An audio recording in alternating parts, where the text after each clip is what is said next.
Hi అండి, welcome to Leela kitchen. ఈరోజు చింత చిగురు పచ్చిరొయ్యలు చేస్తున్నానండి. ఇప్పుడు మనకి సమ్మర్లో కంపల్సరీ చింత చిగురు దొరుకుతుంది కదండి, అందుకోసం అందరూ ఒకసారి ఇలా ట్రై చేయండి. చింత చిగురు అయితే నేను 200 గ్రాముల చింత చిగురు తీసుకున్నానండి. పచ్చిరొయ్యలు కూడా అలాగే 200 గ్రాములు తీసుకుని క్లీన్ చేసేసాక నాకు 200 గ్రాములు అయినాయి మాట అండి. ఇవి పచ్చిరొయ్యలు నీట్గా కడిగేసుకుని పక్కన పెట్టుకున్నాను.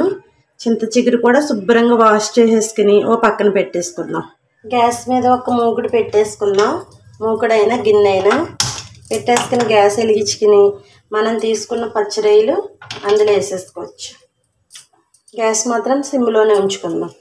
రొయ్యల్లో ఒక 1/2 టీ స్పూన్ పసుపు, ఇందులో వాటర్ వస్తుంది కదండి రొయ్యల్లో, ఆ వాటర్ మొత్తం ఎగిరిపోయేంత వరకు గ్యాస్ సిమ్లో పెట్టుకుని స్లోగా తిప్పుకుంటూ ఉడకనిద్దాం రొయ్యల్ని.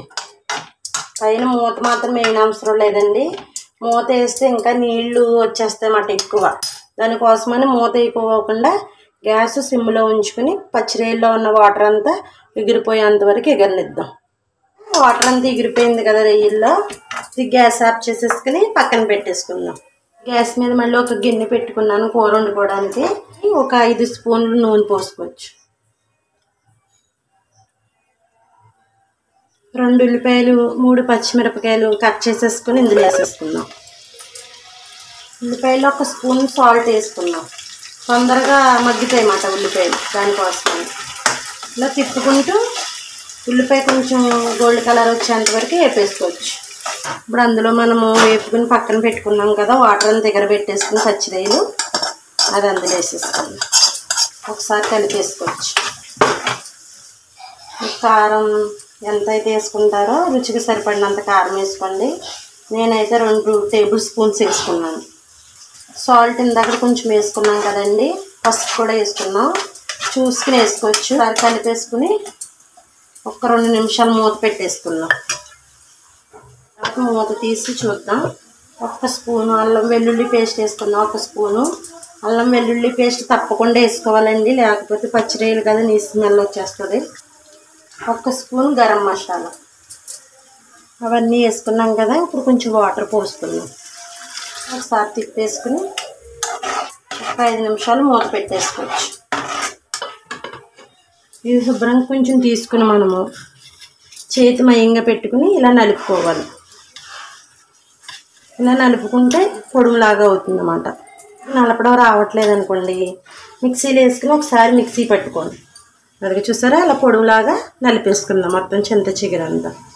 ఇది ముందు నలుపుకుని పక్కన పెట్టుకోకూడదండి, నలుపు వచ్చేస్తుంది అన్నమాట. మనం కూరలో వేసే ముందు మాత్రమే నలుపుకోవాలి.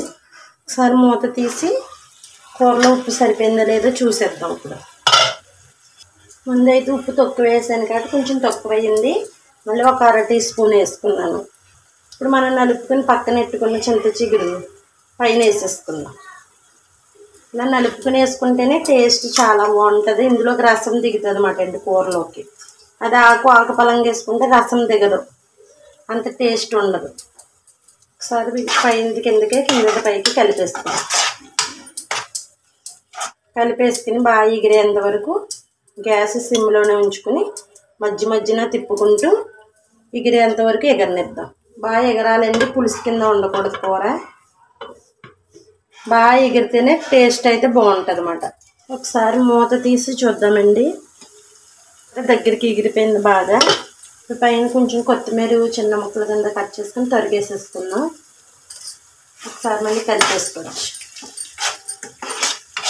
చూసారా, చింత చిగురు ఎలా కలిసిపోయింది. ఇందులో మనం అలా వేళ్ళతో నలుపుకొని వేసేసుకుంటే శుభ్రంగా మిక్స్ అయిపోతుంది అన్నమాట చింత చిగురు. గ్యాస్ ఆఫ్ చేసేసుకుని ఒక గిన్నెలోకి తీసేసి చూపిస్తాను మీకు. ఈ రెడీ అయిపోయింది చింత చిగురు పచ్చిరొయ్యలు ఇగురు. చూసారా ఎంత బాగుందో, పచ్చిరొయ్యలు చూసారా ఎంత టేస్ట్గా ఉంటుంది అనుకుంటున్నారు కూర.